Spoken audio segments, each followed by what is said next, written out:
wife, remember that there were a couple of legitimate sons whose mothers were legally married to King David before Solomon came up. But God did not choose any of them to be the king of Israel except the son of an adulteress.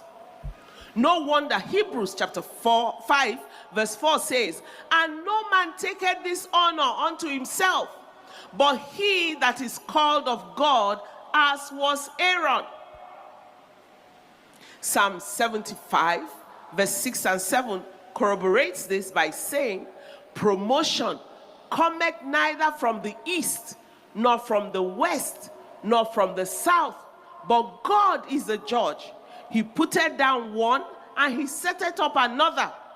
So don't kill yourself struggling to unravel why it is not you and why it is somebody else. It is God's choice. Accept it, embrace it, so that you don't die before your time. Beloved, the operation of God beats the selection criteria of man. You might not be as tall as he is, or as fair as she is, or as intelligent as he is, but God chose you, period. God chose you. Tell your neighbor, God chose me. Tell somebody else, God chose me. In whatever sphere you find yourself, know that God chose you, not because of your qualification, but because God chose you.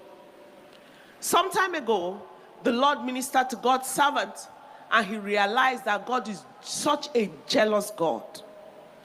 If you don't want him to destroy anything around you, do not make that thing your God.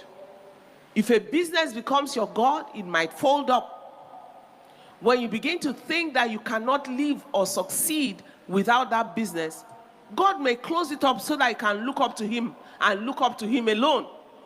Beloved, God is so interested in your soul that he does not want what he gives you to distract you from him.